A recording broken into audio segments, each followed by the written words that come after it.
Hola, bienvenidos a Historias Vestidas, el podcast donde uso la cultura, la antropología, el feminismo y la política como una excusa para hablar de moda. Mi nombre es Madeline Micaela y seré su host durante este episodio. Y todos los demás.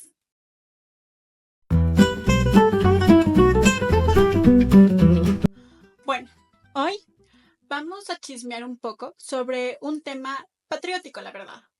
Y antes de que me funen con que yo no soy colombiana, porque toda la historia se desarrolla alrededor de Colombia, quiero señalarles que cuando digo patriotismo me refiero a Latinoamérica.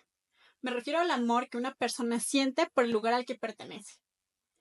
Y yo soy latinoamericana hasta el hueso.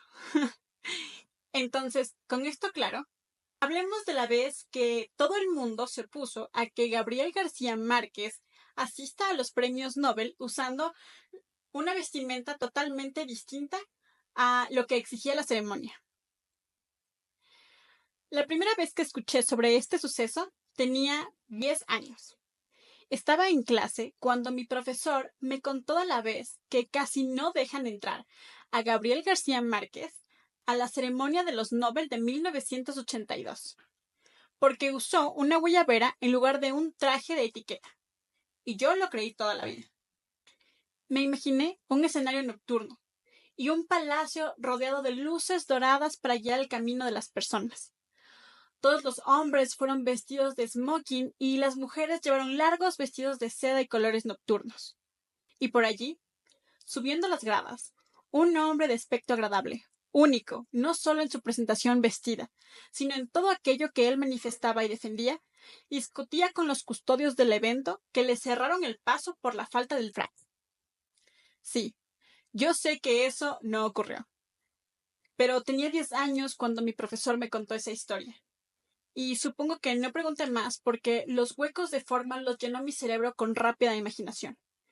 En realidad, no fue hasta ahora, cuando investigaba la historia de la guayabera para crear este episodio, que descubrí que el descontento fue más privado de lo que imaginé, que nunca hubo discusiones con los custodios y que la guayabera que usó Gabriel García Márquez no era una guayabera, sino un liquiliqui, que, aunque se parecen, no son lo mismo. Así que, en mi afán de contextualizar el chisme, voy a contarles lo que en verdad pasó y por qué es tan importante. Pero primero, vamos a hablar de las diferencias sobre la guayabera y el liquiliqui, que me imagino si eres de la costa y sobre todo del Caribe, no necesitas de esta explicación. Pero yo, al contrario, soy de la sierra y no tenía mucha idea de esto. Así que para todos quienes no somos costeños, la diferencia entre la guayabera y el liquiliqui está primero en la estructura.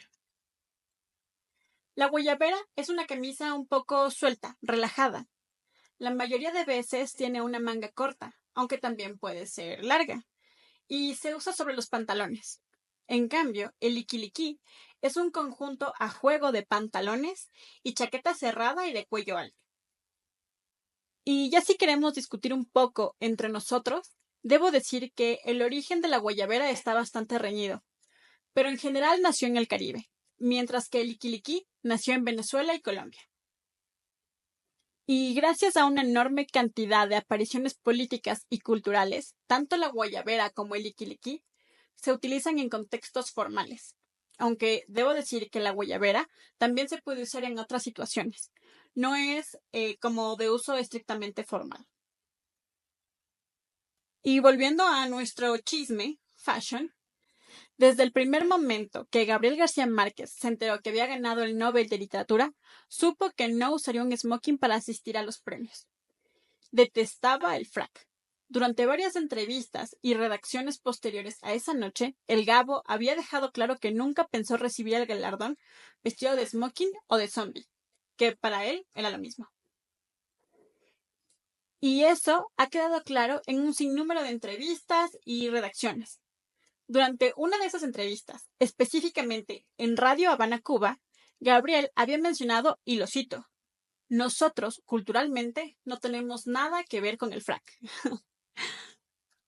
Esto me voló la cabeza. Debo decir que una de las cosas que más me gustan de la figura del Gabo Es como la magia o la ilusión, si no queremos ser repetitivos, siempre están rondándolo.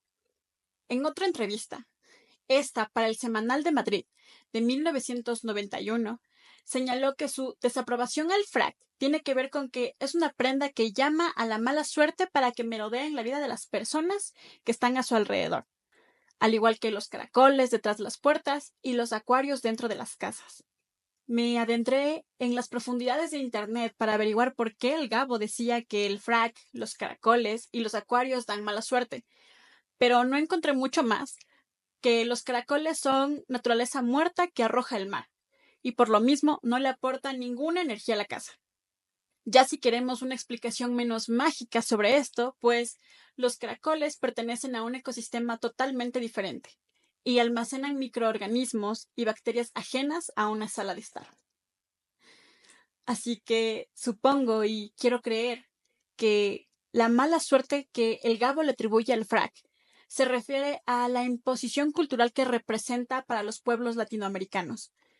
¿Y qué mejor forma de conjurar la buena aventura que usar una armadura propia para esa noche y ese lugar tan lejos de casa? Y de nuevo, si queremos una explicación no tan mágica de la mala suerte que trae el frac, entonces quiero traer a la conversación al señor Walter Miñolo y el concepto de la exotización, porque él nos va a ayudar a entender mejor lo que está pasando con la vestimenta del Gabo la noche de diciembre de 1982. Para Miñolo, la exotización es un proceso propio del norte global y sobre todo del eurocentrismo, en el que suelen tomar a las culturas ajenas a su geografía, sobre todo del sur, como exóticas y primitivas, proliferando entre sociedades las jerarquías de poder y de conocimiento. Y vamos a quedarnos aquí un rato y pensemos un poco en los factores que hacen que aparezca algo como la exotización. Para Miñolo, primero está la perspectiva eurocéntrica. Sé que el eurocentrismo no es un término nuevo, pero para dejarlo en la mesa, vamos a decir que es una tendencia de nuestros amigos de Europa, en donde se ponen sus propios lentes, algo distorsionados, y miran a las culturas no occidentales como objetos curiosos y fascinantes, pero no serios, ni complejos, ni trascendentales. Así que suelen maravillarse por las rarezas en las prácticas de otras culturas, despojándolas de su significado y las vuelven simples objetos de curiosidad que no requieren de un contexto complejo. Luego está la colonialidad del saber. Miñolo explica que esto es la forma en que el conocimiento y las representaciones culturales del sur están siendo sometidas a epistemologías occidentales. Es decir, que constantemente las prácticas y saberes de otras culturas son resignificadas y reinterpretadas desde los ojos de fuera, desde los ojos de ellos. Y también está la deshumanización y la descontextualización. O sea que las percepciones exóticas suelen simplificar y estereotipar a las prácticas culturales del sur global, desconociendo todo el valor y el conocimiento de estas culturas. Y esto acaba en que se mantenga la imagen de que las culturas ajenas al norte son estáticas, inmóviles y pasadas, en contraste con la evolución y el avance de las prácticas de Occidente. En el libro Gabriel García Márquez, La última entrevista y otras conversaciones, él había mencionado que varias veces le pidieron que usara un smoking para la ceremonia de los Nobel, pero se negó.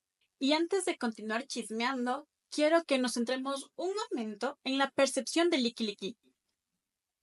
Porque, amigos, este es un caso más de exotización que se suma a la larga lista de ofensas del norte global hacia todos nosotros.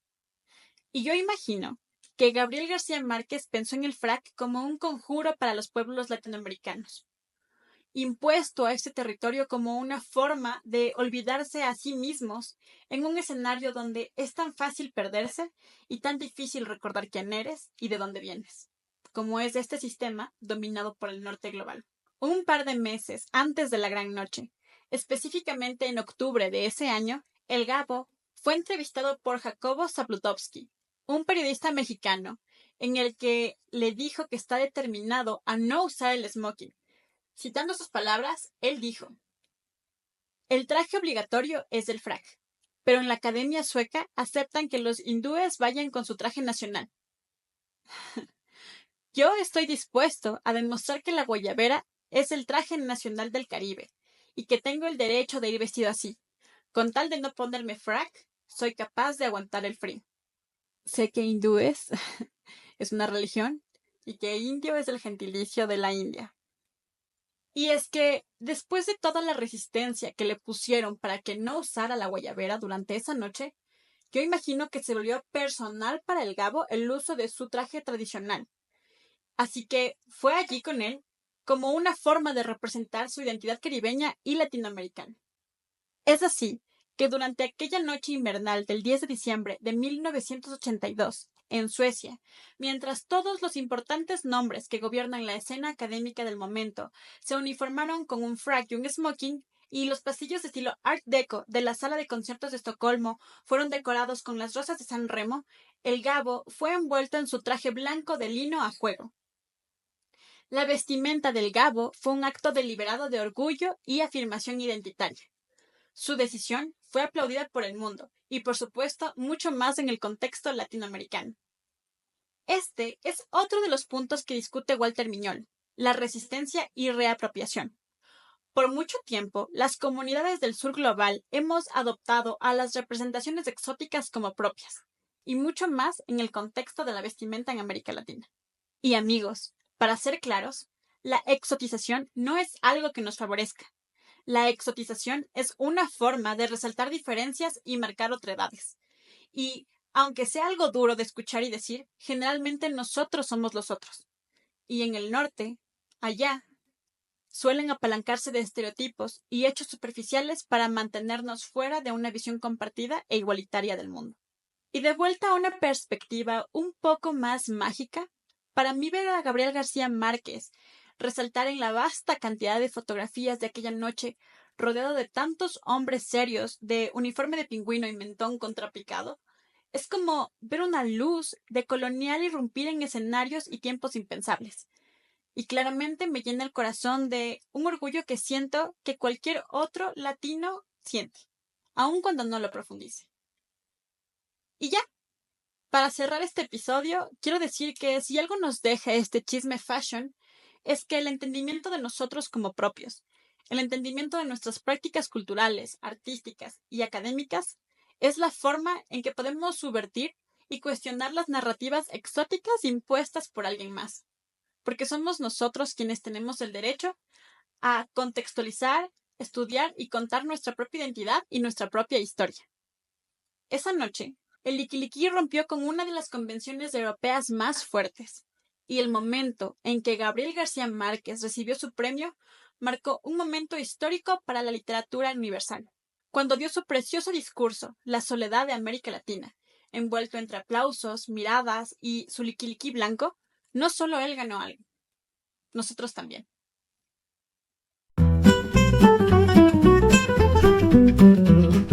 Este fue nuestro primer chisme fashion. Y debo decirles que tengo mucha más información sobre la guayabera y el liquiliqui blanco del Gabo, que voy a compartirles en Patreon y que por la coyuntura de este podcast naciente aún está libre para que puedas ver todo lo que este podcast tiene para ofrecer. También te cuento un poco sobre la historia reñida de la guayabera en Instagram. Y ya, mi nombre es Madeline Micaela y te espero aquí el martes para contarte más historias vestidas. El Gabo fue entrevistado por Jacobo Zabludovsky,